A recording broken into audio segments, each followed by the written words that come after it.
capítulo de número 14, versículo de número 32. O tema da mensagem de hoje: fazer a vontade de Deus e não a dos homens.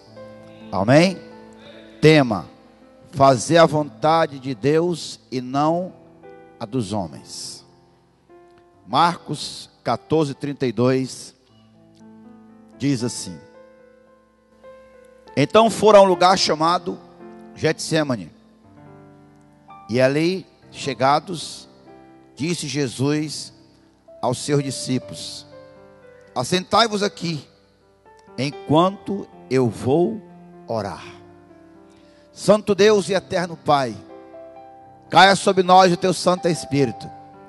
Vai convencer no homem da justiça, do pecado e do juízo. Aponta a pessoa bendita do Senhor Jesus como única porta da salvação. Que não venha ser eu a falar nesta noite, mas o teu Santo Espírito. Abre mentes e corações para que receba a tua palavra. Repreende todo espírito maligno, meu Pai, pois aqui ora eu te agradeço em nome do Senhor Jesus. Graças a Deus. Amém, irmãos? Sente aí, por favor.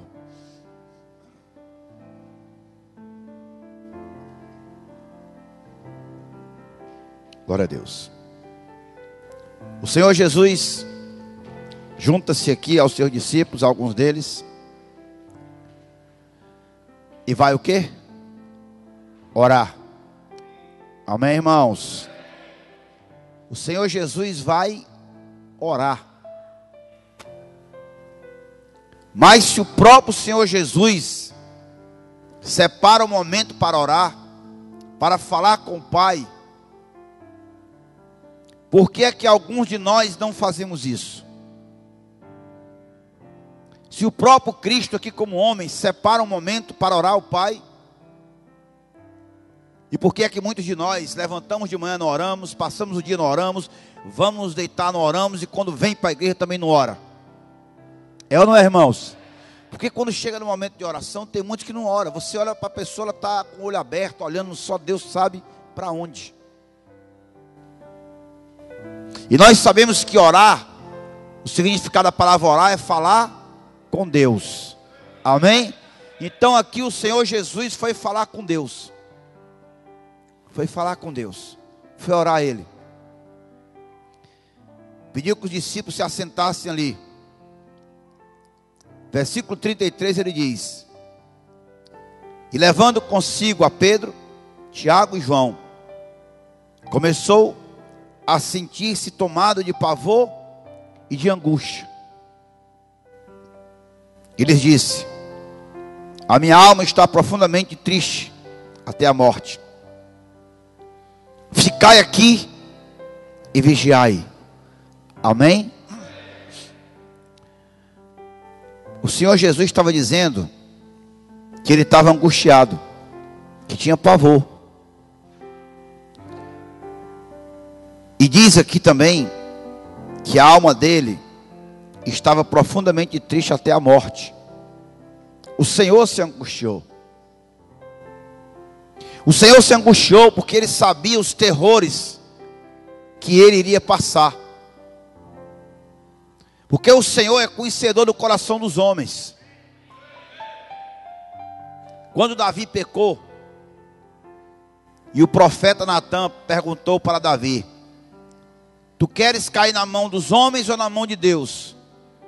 E Davi respondeu: não caia eu na mão dos homens, onde não há misericórdia, caia eu na mão do Senhor, porque há misericórdia. Amém?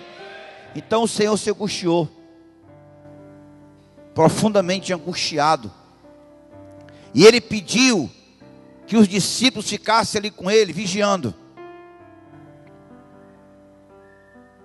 Ficassem o quê? Vigiando. Ficai aqui, vigiai. No versículo 35 diz: e adiantando-se um pouco, prostrou-se em terra e orava, para que, se possível, lhe fosse poupado aquela hora. E dizia: Abba, Pai, tudo te é possível.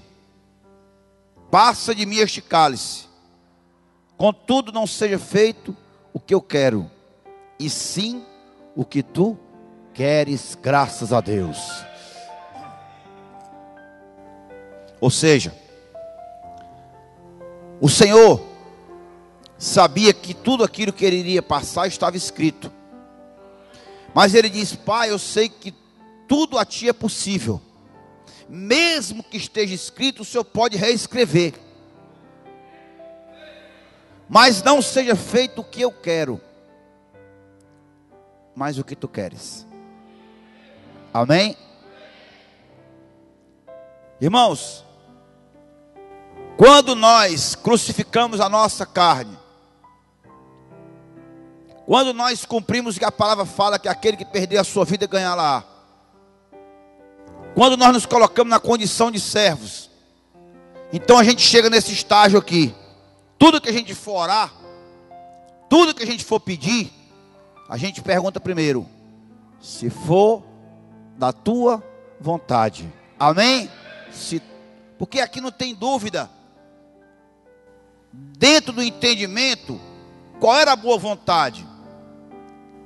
É que o Senhor Jesus não fosse entregue na mão dos pecadores, sofresse injustiça. Isso era óbvio, a boa vontade era essa. Só que muitas vezes não se trata da boa vontade, mas se trata do bom propósito de Deus na nossa vida. Amém? Às vezes você acha que uma coisa é boa para você, do jeito que você quer, da forma com que você olha, não tem como dar errado. Aquele jeito é o jeito mais certo. Amém, igreja? É a forma mais correta. O nosso problema é esse. A gente acha que é a forma mais correta, mas não leva à apreciação do Senhor. E é aí onde está o equívoco. A gente faz um projeto, bota debaixo do braço e pede para Deus abençoar. Não pede para Deus aprovar. Amém, irmãos? A gente já leva o projeto pedindo para ele carimbar aprovado. A gente não pede para ele avaliar. Todas as vezes que sobe uma pessoa no altar, para que eu venha orar pela vida dela, eu sempre digo: Senhor, que seja feita a tua vontade. No dia do aniversário, Senhor, realiza o desejo do coração daquela pessoa de acordo com a tua vontade. Se tudo que a gente fosse fazer, tudo que eu estou falando no sentido de coisas relevantes, não estou falando de coisas triviais, mas se todas as coisas que nós fôssemos fazer que seja relevante, nós levássemos a apreciação de Deus para saber se é da vontade dele ou não, a gente não tomaria um bocado de decisão errada. É ou não é? Não tomaríamos um bocado de decisão precipitada. Mas o que prevalece na vida da gente, infelizmente, na maioria de nós, é a nossa vontade. É a nossa vontade que prevalece, não é a de Deus. A gente até fala que serve a Deus, que somos servos, que Ele é o nosso Senhor. Mas na hora de decidir algo, quem decide somos nós. Aí dá errado. Depois a gente vai culpar alguém e vai pedir para Deus consertar aquilo que Ele não precisaria de consertar, se a gente tivesse submetido à avaliação dEle. A gente facilmente é induzido pelas muitas vozes que existem. Às vezes a gente toma atitude, é induzido, a gente não sabe nem do que está falando. Nós vamos ver aqui mais na frente.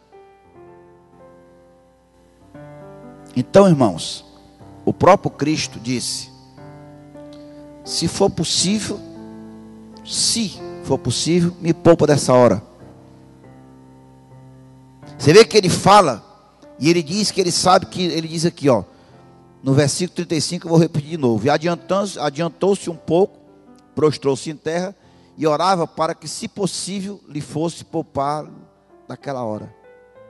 E dizia: Abba, Pai, tudo te é possível, passa de mim este cálice, contudo não seja feito o que eu quero, e sim o que tu queres. Amém, irmãos? E é assim que a gente ora. É assim que a gente conversa com Deus quando a gente está colocando um propósito diante dele. Eu me lembro de um momento muito difícil que eu tive na minha vida. Quando meu filho foi nascer, ele tinha aproximadamente 5 meses e 20 dias. E quando a bolsa da minha esposa, do líquido, rompeu, e o médico falou que aquilo era um aborto, e outra médica disse que ia tentar, eu falei assim para Deus: Senhor, se for para ele viver com saúde, tu sabe. Se for para ele morrer, tu sabe.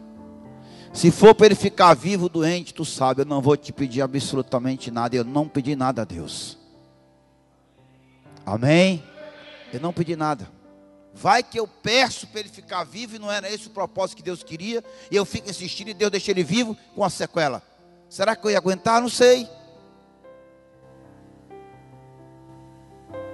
Então muitas vezes a gente, quando vai falar com Deus, a gente acha que é um monólogo. Só a gente fala. Só você fala, mas não quer ouvir a Deus. É um diálogo. Diálogo é 2 ou mais falando. Monólogo, só um fala. E muitos de nós, quando vamos orar a Deus, é um monólogo, só a gente fala. E quando Deus não responde da forma com que você quer ouvir, você se revolta com Deus, se revolta com o pastor, se revolta com a igreja e vai embora. Amém? Porque como um menino mimado, cheio de verme espiritual, fica mimadinho, tem uma raivinha e vai embora, porque não ouviu o que queria ouvir. Irmãos, faz um teste. Pega um caderno e anota 10 coisas que tu quer fazer. Dessas 10, umas 2 Deus é a favor, 8 é coisa que Deus não quer para a tua vida. De 10, se tiver 2 que está de acordo com Deus, é muito. E geralmente 8 que a gente quer não tem nada a ver com o rito de Deus. Amém? O próprio Senhor Jesus nos ensinando como é que a gente deve falar com o Pai. Como é que a gente deve falar com Ele? Pai nosso que está no céu, santificado seja o teu nome. Venha a nós o vosso reino. Seja feita a tua vontade, assim na terra como no céu. Ele ensinou como é que a gente tem que orar para falar com Deus, irmão. Você sabia que a maioria hoje, o Senhor disse que no final dos tempos, os homens se tornariam irreverentes, caluniadores, desafeiçoados, rebeldes. Então o que acontece hoje? Uma boa parte não quer ser corrigida, não vem para as igrejas para ser corrigida por Deus. Se corrige, fica com raiva, fica todo cheio de coisinha. E aí vai procurar uma igreja que o pastor seja usado pelo próprio diabo para falar aquilo que ele quer ouvir, não aquilo que ele tem que ouvir. E poucos são os homens que têm preservado a sua vida no altar para transmitir aquilo que Deus manda para a igreja. Amém? Porque o intuito da maioria hoje dos pastores é agradar o povo e não agradar a Deus. Porque uma boa parte dos pastores resolveram agora que tem que viver de favores do povo e não dos favores de Deus. Só fala o que o povo quer ouvir. Porque vai agradar fulano, agradar ciclano, vai ganhar um presente, vai ganhar não sei o que, vai ganhar não sei o que, vai ganhar não sei o que. Eles, aquele que ganhar a sua vida, perder-la-á, mas aquele que perder a sua vida, ganhar-la-á, diz o Senhor. Amém, meu filho? Bem forte para o Senhor.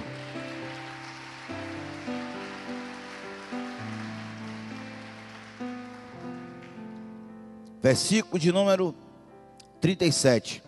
Voltando, achou-os dormindo. E disse a Pedro: Simão, tu dormes? Não podes vigiar nenhuma hora. Vigiai e orai, para que não entreis em tentação. O espírito, na verdade, está pronto, mas a carne é o quê? Fraca. Eu vou analisar isso aqui. Preste atenção. O próprio Senhor Jesus, o próprio Deus está aqui e pede para que os discípulos fiquem com ele ali um pouquinho enquanto ele ora. E quando ele volta, eles estão dormindo. Aí tu acha que eu vou me escandalizar porque alguns me abandonam? Tu acha que eu vou me escandalizar porque alguns me viram as costas? Eu não tenho essa pretensão, irmão. Se eles não conseguirem ficar uma hora com o próprio Deus ali para estar com ele, foi dormir. O Senhor Jesus estava para ser entregue na mão dos pecadores e eles simplesmente foram dormir. Você não pode ficar comigo uma hora. E às vezes a gente abre a boca e fala que está com Deus, que é de Deus, que não sei o que, que não sei o que. Pedro mesmo vai dizer que vai para qualquer canto que o Senhor Jesus for, vai até a morte com ele. Assim, vai não, Pedrão. Hoje à noite tu vai me negar 3 vezes. 3. Nem uma hora vocês podem ficar comigo. Vigiai e orai para que não entrei. Aliás, vou repetir aqui. Vigiai e orai. Não é orai e vigiai. É vigiai e orai. Por quê? Você vê que ele pede, ele disse que orar e pedir para eles ficarem vigiando. Depois ele volta e diz que eles tinham que vigiar e orar. Sabe o que é isso? Tem um bocado de gente indo para as igrejas fazer corrente de oração, fazer vigília, fazer não sei o que, subir o monte, faz jejum, faz não sei o que. Mas não vigia com a boca, não vigia com os pensamentos, não vigia com a vida que leva lá fora, não vigia com o comportamento que tem em casa ou fora de casa. Amém? Ora, mas não vigia. É muito mais importante nesse caso aqui, primeiro a vigia. Amém, irmão? Lá na igreja romana eles também oram. Eles oram, pegam, né? Aquele negócio que eles fazem lá, que eles ficam debulhando lá durante a noite toda. Vigiar é você examinar a sua vida. O atalaia. O que eram os atalaias? Eram homens que eram colocados em cima das muralhas das cidades. E eles ficavam ali 24 horas.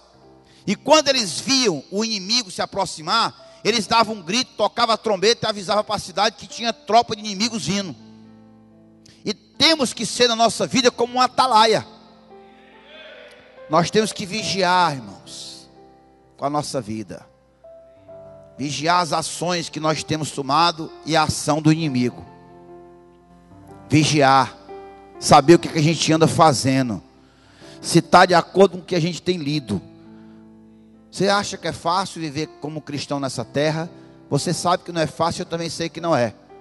E ele disse que no final dos tempos isso ia apertar, iria ficar cada vez mais difícil. Tem um bocado de irmãos embaraçados, um bocado de gente dentro da igreja embaraçado, um bocado de gente que vem para a igreja não sabe nem o que é que pensa, nem o que faz, completamente desconectado com a verdade, porque não vigia, não avalia as coisas. Ele disse que o espírito está pronto, mas a carne, quando ele fala a carne, não é essa carne aqui não, é a alma que representa as emoções, é o lado da natureza humana, que enquanto nós estivermos sob este corpo terreno, vamos ser fadados às tentações. Vigiar e orar para que não caia em tentação. E todos os dias nós somos entregues à morte por causa do Senhor. Todos os dias nós sofremos tentações. Todos os dias.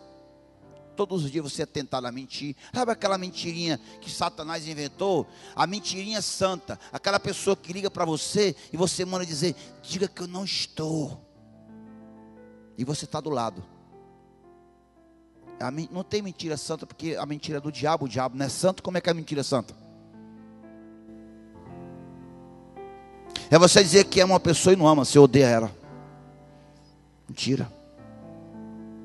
Você não tem a capacidade de perdoar uma pessoa. Você, com a pessoa estende a mão, você estende uma faca para ela. Infelizmente o ser humano padece de uma coisa, de uma doença, de uma lepra chamada ingratidão. Ou coisa horrível, a ingratidão de uma pessoa. desse pecado, eu não serei cobrado. Amém? Eu esqueço de coisas que não me devem trazer o que é bom, e me lembro das coisas boas. Amém, irmãos? Então ele diz que nós temos que vigiar, para que a gente não caia em tentação, irmão. O diabo passa 24 horas tentando tentar, até no sonho ele vem tentar, às vezes, até no sonho Satanás vem tentar a gente. Você fica sonhando com coisa que você não deve. Você fica sonhando com pessoas que você não deve estar sonhando. Aí no outro dia se acorda assim, com aquele lado emocional assim mais aflorado. Quantos sonhos eu não tenho? Sonhos que são verdadeiros pesadelos e batalhas espirituais. A minha esposa, como já se acostumou, quantas e quantas noites durante a noite, quantas milhares de noites, eu não estou dormindo e tendo batalha espiritual, repreendendo Satanás. E ela, como já se acostumou com isso, não se assusta mais. Porque eu sei que aquilo ali não é um sonho, aquilo ali é uma tentação do diabo.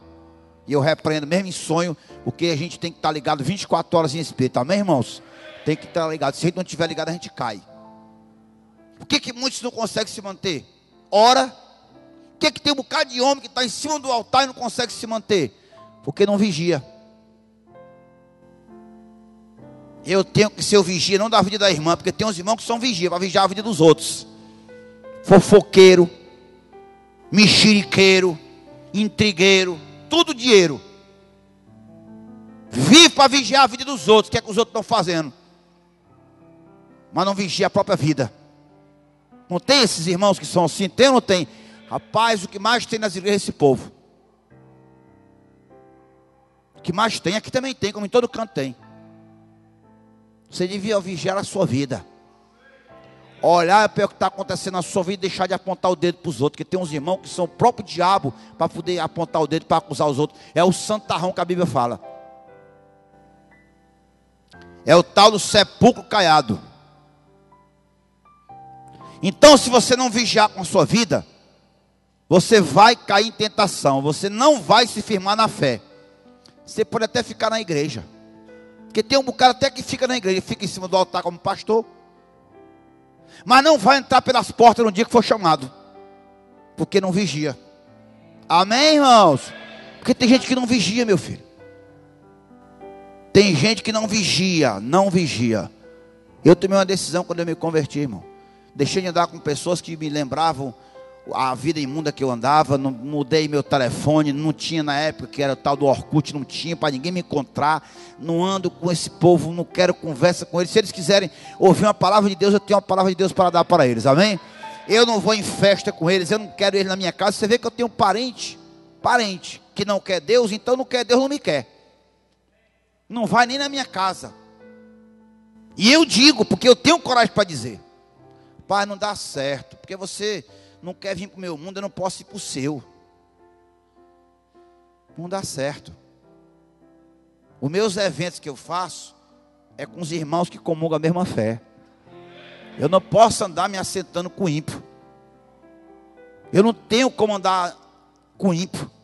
Eu não tenho como andar com quem anda praticando o que é errado. Eu não posso fazer isso. Porque o diabo ele quer só um pezinho para poder botar as garras de volta. Aí tem alguns que me chamam de radical. Isso, Cirano, depois que se converteu, ficou muito radical. Por quê? Porque eu não quero ninguém na minha casa bebendo cerveja. Eu não vou na casa de ninguém que vai beber cachaça. Eu não ando com esse povo, então aí eu sou radical. Sou radical. Sou radical. Eu tenho uma casa numa praia. Quando chega nesse final de ano, o pessoal já ofereceu até 10 mil reais para alugar. Não é que eu não preciso de dinheiro, não. Mas eu não alugo. Sabe por quê? Porque eu vou alugar e vão levar demônio lá para dentro. Vão beber, vão se drogar, vão fazer orgia sexual. Na minha casa, não. Na minha casa, não. Fica fechada, cheia de poeira. Mas na minha casa só vai entrar cristão. Na minha casa só entra cristão. E Deus vai me dar muito mais se eu fizer assim do que esses 10 mil reais que eu vou ganhar em 4 dias para contaminar o meu lar e contaminar o ambiente que Deus me deu. Eu aprendi a vigiar, irmão. Eu sei exatamente de onde Deus me tirou. Eu sei exatamente eu tive uma visão que eu passei uns 4 dias sem dormir. Eu estava em cima do altar pregando. Acho que alguns de vocês vão lembrar disso. Eu estava em cima do altar pregando. Geralmente Deus fala comigo quando eu estou em cima do altar pregando. Não é falar comigo para falar com vocês, não. Falar comigo para falar comigo direto, coisa minha. E eu estava em cima do altar pregando.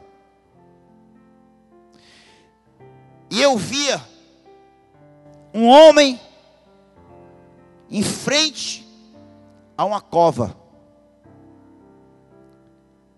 E em volta da cova, umas pessoas, uma coisa negra. E eu em cima do altar pregando, Deus falava assim para mim: tu está vendo essa cena? Os demônios estavam esperando o dia da tua morte, já tinha uma cova preparada. Mas porque tu confessou o meu nome, eu anulei a tua cova. Vigia, irmão. Porque o diabo tem uma cova para aqueles que não vigiam. O diabo enterra aqueles que não vigiam. Vigia com a tua vida. Olha o que está acontecendo nos últimos dias. Olha o que está acontecendo nos últimos dias. As pessoas, a maioria não está mais vigiando. Está achando tudo normal, o pecado é normal. Se aliançando com tudo que não presta, com todo tipo de coisa imunda, achando interessante e se atraindo pelas trevas. Porque não vigia. Porque não vigia. Porque não tem entendimento das coisas, não analisa as coisas de uma forma mais clara. E nós temos que manifestar quem nós somos. Amém, irmãos? Ele diz que pelos frutos se conhecereis o quê? A árvore. Vá lá para o capítulo 15. Diz assim: logo pela manhã, entraram em conselho os principais sacerdotes com os anciões, os escribas, e todo o sindério, e amarrando a Jesus, levaram e o entregaram a Pilatos. Pilatos o interrogou: és tu o rei dos judeus? Respondeu Jesus: tu dizes. Então os principais sacerdotes o acusaram de muitas coisas. Tornou Pilatos a interrogá-lo. Nada a responder. Nada respondes? Vê quantas acusações te fazem. Jesus, porém, não respondeu palavra, a ponto de Pilatos muito se admirar. Quando você estiver diante de uma injustiça, quem vai lhe justificar é Deus. Não tente se justificar para os homens. Não queira ser visto dos homens. Quem conhece seu coração e sua vida é Deus. Deixa eles falar o que eles quiserem. Deixa eles dizer o que eles quiserem dizer. Uma coisa que eu aprendi com Deus: não tome satisfação com ninguém. Não tome satisfação com ninguém. Você tem a consciência limpa? Então quem vai lhe justificar sou eu. Pilatos: estão te acusando de um bocado de coisa, tu não vai dizer nada. E ele só calado. A gente devia aprender mais com ele, não era? Qualquer coisinha: ei, irmão, eu queria conversar contigo. Pois não, irmão, eu ouvi dizer que tu estava dizendo isso aqui de mim. Igualzinho o mestre, né? Igualzinho o mestre. Tomar satisfação. Não tome satisfação com ninguém não, irmão. Para quê? Para entristecer mais o teu coração? Tu acha que eu não sei que tem um bocado de gente da igreja que fala de mim? Mesmo eu não dando motivo, que eu não dou motivo para ninguém estar falando de mim aqui. Não dou motivo para ninguém estar falando de mim aqui. Mas mesmo assim, quando eu olho para isso aí, quando eu olho para isso aqui, eles conseguiram formar e criar um bocado de acusação contra o santo, que era o Senhor Jesus. Amém? Muitas acusações contra aquele que não tinha nada do que ser acusado. Imagina nós, hein? Que temos o que ser acusado. É muito mais fácil. Se eles tentaram acusar o próprio Senhor Jesus, Essa passagem aqui, ela me acalmou no convívio com os conflitos vindo do outro lado. Amém? Antigamente eu era mais agitado, ia lá, galinha de briga. Não, eu não sou galinho, nem sou de briga. Ele disse que eu sou cordeirinho. Amém? Tenho que ficar na minha. Lógico que ficar na minha no sentido de você não se envolver com pessoas que não têm a mesma fé. Não adianta você discutir com quem não tem entendimento. Não adianta, meu filho. Pessoa que não vive na fé, você vai fazer o quê? Tentando. Ela é cega. Ele disse que tem olhos e não vê, tem ouvidos e não ouvem. Não adianta. Se o próprio Deus, o próprio Espírito Santo não convenceu ela, quem sou eu de convencer? É ou não é? Aí olha só. Versículo 6. Ora, por ocasião da festa, era de costume soltar ao povo um dos presos, qualquer que eles pedissem. Havia um chamado Barrabás, preso com amotinadores, os quais em um tumulto havia cometido homicídio. Vindo ele, a multidão começou a pedir que ele fizesse como de costume. E Pilatos lhes respondeu, dizendo: quereis que eu vos solte o rei dos judeus? Pois ele bem percebia que por inveja os principais sacerdotes lhe haviam o quê? Entregado. Olha só, preste atenção. Pilatos, e você vê lá nos evangelhos, lá no evangelho de Mateus, que a mulher de Pilatos chegou para ele e disse assim: meu filho, não se envolva com a morte desse justo, que eu tive um sonho esta noite com ele e acordei perturbada. E Pilatos, achando, queria arrumar uma forma de libertar o Senhor Jesus daquele momento. Você vê, o ímpio, que não conhecia a fé, percebeu que aquilo ali era por inveja dele, que criaram aquelas acusações por inveja dele. Por que que ele estava com inveja? Porque toda vida que você ministra a verdade, os que vivem na mentira querem calar você. Amém? Todas as vezes que você ministra a verdade, onde vive a mentira, onde há todo tipo de coisa errada, de corrupção, de mentira, toda vida que você chega com a verdade, você é pessoa não grata. Você não é bem-vindo. Você sabe disso. Tem um bocado de gente que não congregaria numa igreja dessa daqui nem sob uma ameaça de morte, porque ele quer estar no lugar onde a mentira opera, não onde a verdade. E aqui Pilatos tinha entendido isso. Isso é só por inveja dele, porque o Senhor Jesus denunciou o pecado dos fariseus, dos sacerdotes, a mentira, denunciou a hipocrisia. E os caras estão virados, porque os caras iam perder a boquinha deles. Amém, irmãos?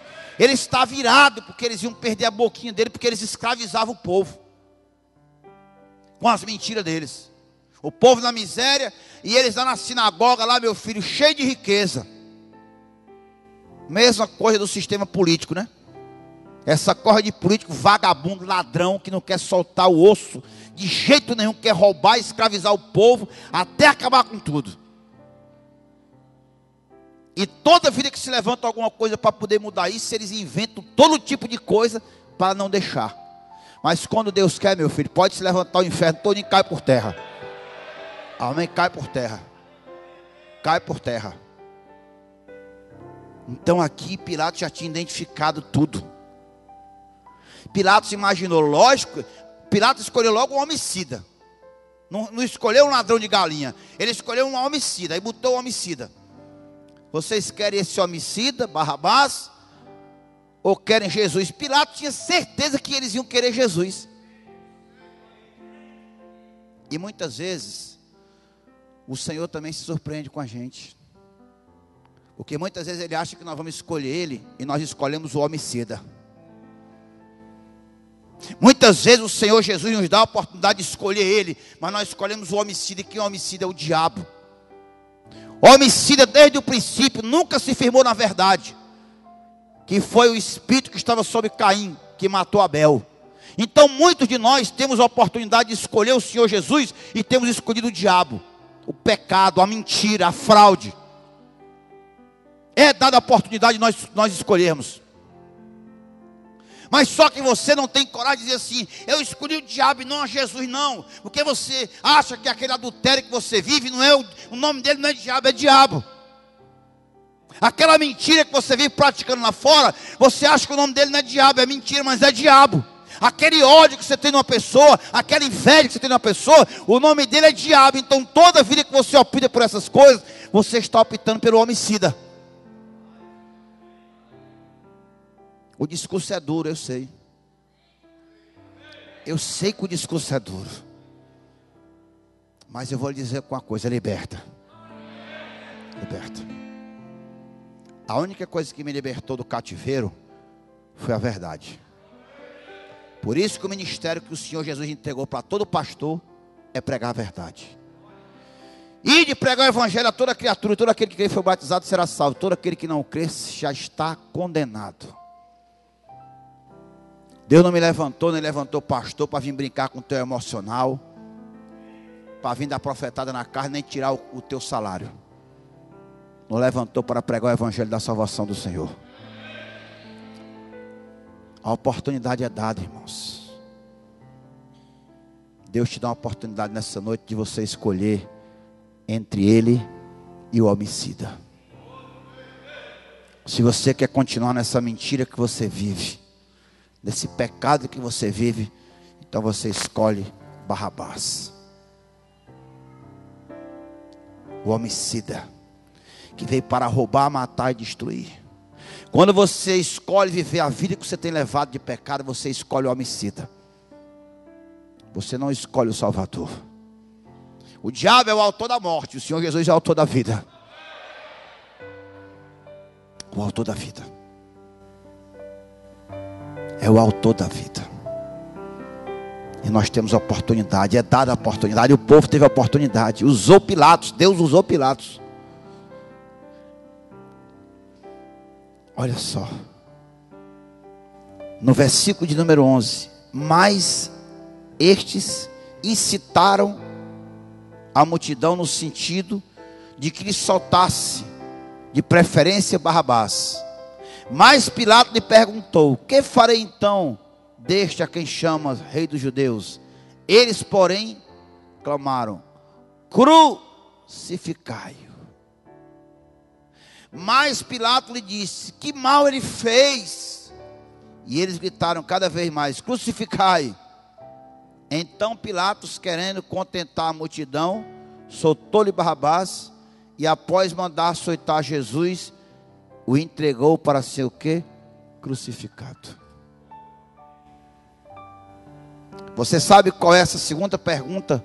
Essa segunda indagação de Pilatos é a oportunidade que Deus lhe dá mais de uma vez de você escolher a Ele. Antes que te venha o mal, Deus sempre te dá a oportunidade de escolher a Ele. Sempre te dá a oportunidade. Reflita no que foi dito hoje. Mas reflita muito. A quem você tem escolhido na sua vida? A quem realmente você escolheu na sua vida? A quem? Ao santo? Ao salvador? Ou ao homicida?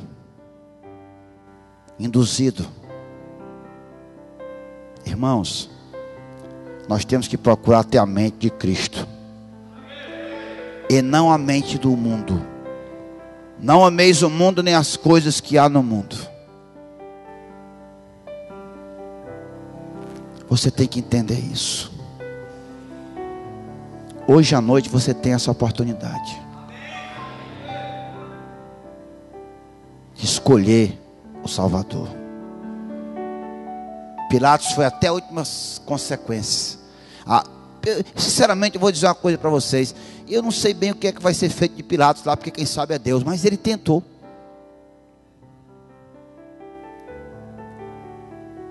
Era um cara que não tinha nem envolvimento com o povo de Israel, era um cara de fora. Mas ele tentou salvar a vida do Senhor. E o povo que se dizia dele, quem colocou o Senhor Jesus na cruz não foi Pilatos. Pilatos apenas fez a vontade do povo. Foi o povo de Israel que colocou o Senhor Jesus na cruz. Quem escandaliza o Senhor não é o povo lá de fora, não, é o povo da igreja. Quem traz o escândalo não é o povo lá de fora, não, é o povo da igreja, que disse que serve e não serve, disse que faz e não faz. Quem negamos ao Senhor não são eles lá, eles nunca confessaram, eles estão lá no mundo. Quem nega ao Senhor somos nós. Quando nós confessamos uma fé e fazemos outra, confessamos uma verdade e vivemos na mentira, que é o que a Bíblia chama de hipocrisia. Hipocrisia. Esse povo aqui era hipócrita. Esse povo era hipócrita. Optou pelo malfeitor. O Senhor veio para trazer o que era bom para o povo. Não tinha nada que pesasse sobre ele. Ele não tinha nada que tivesse errado. Mas inventaram acusações. Ao contrário do homicida, que estava claro que ele tinha matado. É o que a gente vive agora na política. Um cara preso, roubou o país inteiro, mas muita gente acha que não. Cristão, acha que não. Porque tem muita gente que não tem noção do que fala. Não analisa as coisas. E todas as vezes que nós não analisamos a nossa vida como um todo, nós vamos ter o quê? Prejuízo. Amém? E o prejuízo que esse povo teve de ter entregue o Senhor Jesus, aquela terra nunca mais vai ter paz.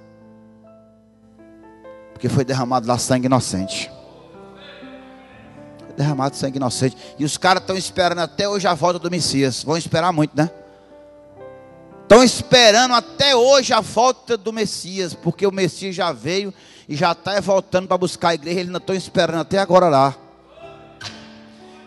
Bem-aventurados são vós que não viram, mas creram.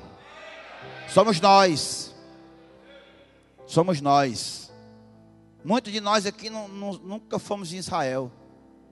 Não precisamos de Israel, nós precisamos de ir ao Senhor. Ah, eu quero conhecer Israel, eu quero conhecer a Jesus. Eu quero fazer com que Ele more dentro de mim. Amém? Eu tenho as coisas que eu sou totalmente contra. O pessoal vai lá para Israel, aí lá eles inventam o negócio de um batismo no Rio Jordão. Batismo não é brincadeira não, irmão. Não é um batismo simbólico. Batismo simbólico não existe. Só há um batismo, só há um Deus e só há um Senhor. Amém? Não tem dois batismos, é só um batismo. Tem uns irmãos às vezes que vêm de outras igrejas. Pastor, eu me batizei em igreja tal, eu queria me rebatizar. Rebatizar e tem remorte. Existe remorte agora. Ou você morreu ou não morreu. Eu não batizo. Eu não batizo quem já se batizou. Só se eu não souber. Se você disser que se batizou, eu não lhe batizo. Eu não sou melhor do que pastor nenhum. Essa igreja não é melhor do que nenhuma igreja. Até porque você foi batizado em nome do Senhor Jesus. Amém? Você não foi batizado pela placa da igreja. Mas eu já vi pastor, quando eu cheguei, que eu era de outra igreja. E quando eu cheguei saí da igreja que eu fui batizado. Aí quando eu cheguei nessa outra igreja, o pastor disse assim: não, irmão, eu estava pensando assim, que o senhor devia se batizar, o senhor é irmã Carla. Eu digo, por quê, pastor? Não, porque, e vem cá, me diga uma coisa. O Deus que me batizou de lá é diferente do Deus daqui? Não, meu irmão, eu já sou batizado. Eu sempre fui meio azedo. Desde quando eu me converti, eu já comecei sendo meio azedo. Eu já fui, desde o comecinho, já botei o pastor no canto dele. Porque quando você tem convicção de que você serve a Deus, quando você tem convicção que você vive dentro da verdade da Bíblia e não da sua, ninguém te embaraça. Se conhecereis a verdade, e a verdade vos libertará. Dê uma salva de palmas para o Senhor Jesus. Eu queria apresentar, meu Deus, a vida de todos esses irmãos que vieram aqui nessa noite, todos, inclusive a minha vida e a vida da minha família.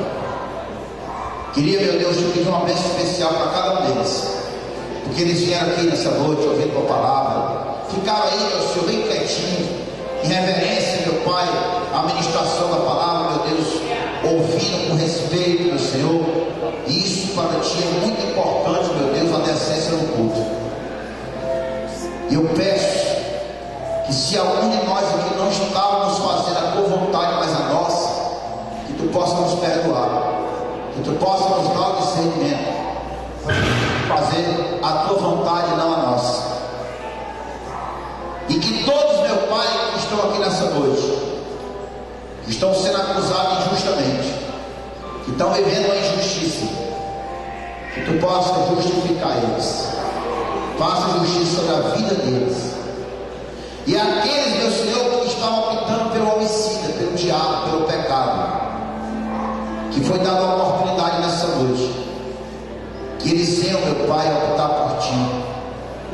Tu és o único caminho, a única verdade é a vida. Não há vida, não há felicidade fora de Cristo. E que todo demônio seja repreendido em nome do Senhor Jesus. Todo espírito maligno que tenta acorrentar, meu Deus, essas vidas, meu Pai, para que elas venham servir de corpo, alma e espírito. Que tu liberte os cativos nessa noite, os algemados.